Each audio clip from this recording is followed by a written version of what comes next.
Previously on The Legend of Dingus.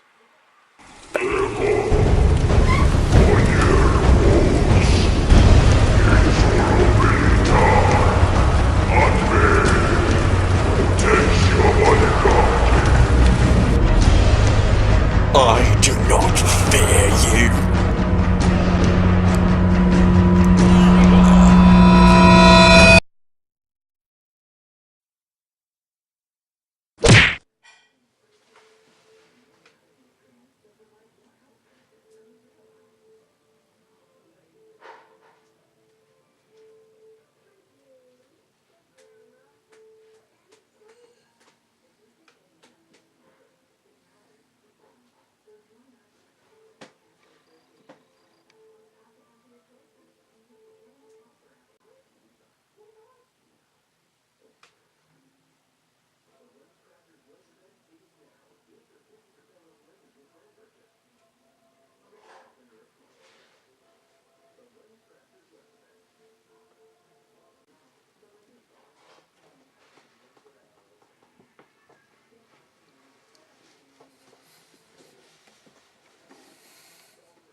Are they gone? I'm fucking serious. Forgive my absence, my fellow Dingusians. But I had to go into hiding for quite some time. For you see, they had returned. And so you see, since they have returned, time is short for me to tell the end of this story. And I'm wearing a sweater now. Ah yes, they are a force to be reckoned with, my friends. Never doubt that. Do you remember all those other stories I've told you, with those terrible villains contained within? The Melting Man, the Hobgoblin, the Soap Gods. Who else was there? The Shark Snatchers? Prison Break and 2 Chainz, those guys. All these villains have nothing on they. For you see, as I have mentioned in the previous episode, they are a force that is everywhere, all at once. A massive entity that can never be truly destroyed. For they will just keep arising. Have you seen Captain America the Winter Soldier? You know, you kill one, 2 more shall take its place. It's like that. They just mass production. There's always gonna be they. So then how do you stop a villain such as this? A villain which terrified me, your storyteller, into hiding for several months. It changed my entire outlook on life when they came back. I'm not the same man. I mean, look at me. I changed from sweaters to plaid shirts when you weren't looking. I changed my hair. I miss my hair. But alas, fear not. For the reason I'm telling you this story today is because Dingus and his friends saved us all. How did they do it? Well, I'll tell you, that's why we're here.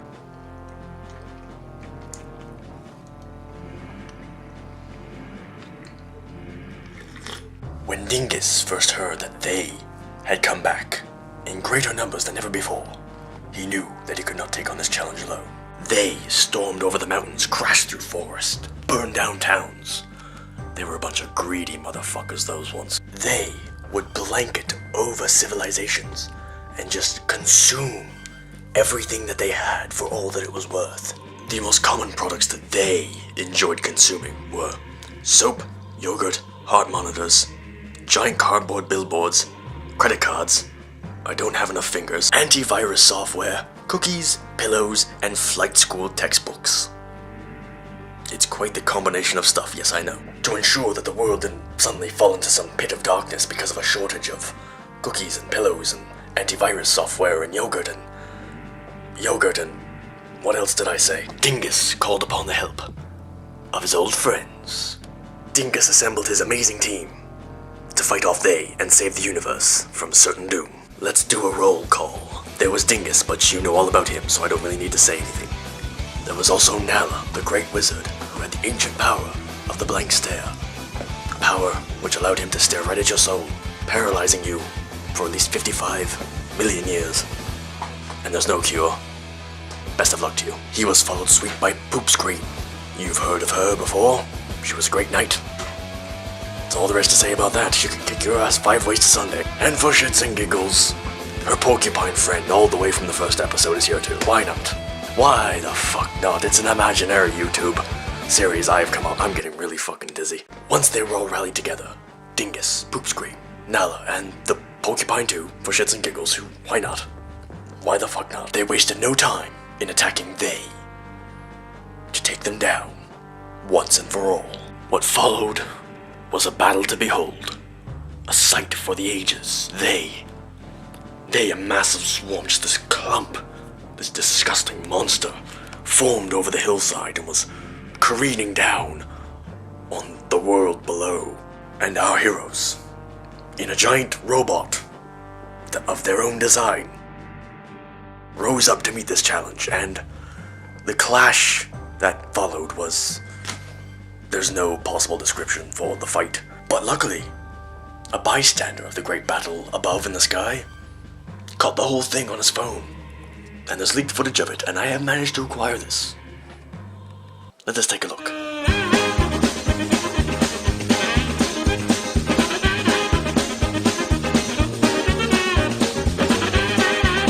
But alas, even the combined forces of all of our heroes were not enough to take down they. I'm down here.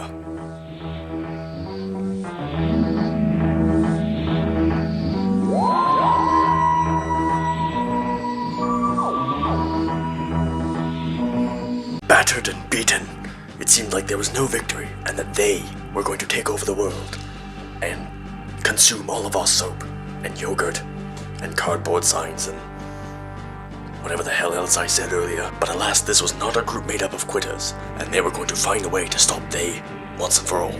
Nala suddenly had a stroke of genius, a way to stop they, but he decided to leave it all in the hands of Dingus, which might not have been the best idea. Nala said, Dingus, go into the cage. Get the orange juice, tutti frutti experience, gel, stuff. It is the only way to stop they. I leave it entirely in your hands. I mean, I trust you completely with this. There is no way you can fuck it up. No way. And with that, Dingus was off to acquire the orange juice, tutti frutti, gel flavor extreme extravaganza stuff to stop they. I'm not really sure what to call it. After a short moment of searching, Dingus finally locked his eyes on it. He had found it. The orange juice, tutti frutti, extreme extravaganza experience bottle. We're just gonna call it the orange bottle, okay? Because it's taking a lot of breath to say that whole sentence over and over again. It's an orange bottle. Deal with it. But alas, you see, Dingus gets a little bit too excited, a little bit too easily. And as he was holding the orange bottle, he was rushing back up to the elevator to get to the top level of the robot thing. If you're picturing the robot here, he was at like the basement, and he had to get back to the top, but he was running too fast.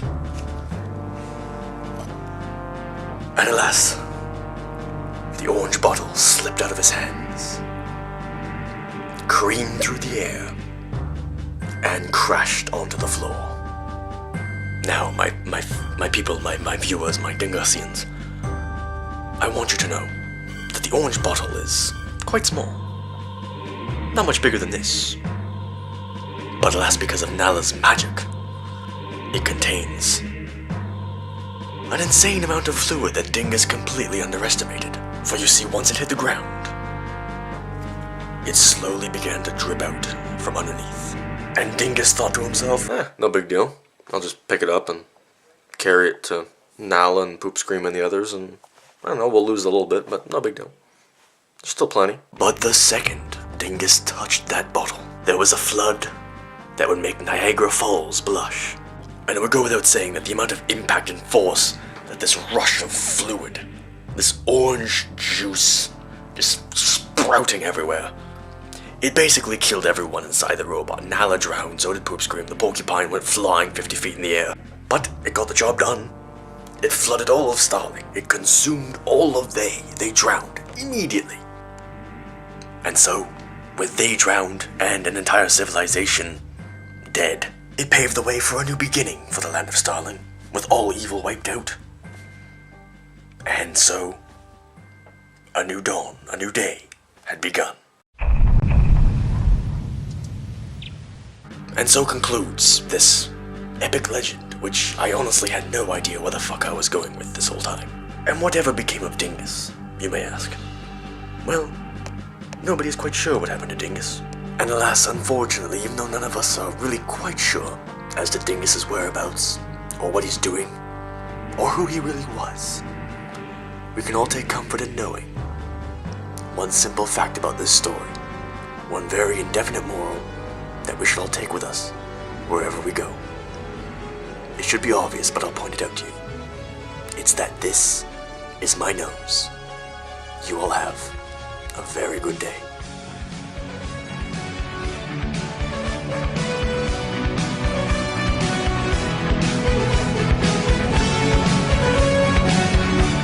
What the fuck are you talking about?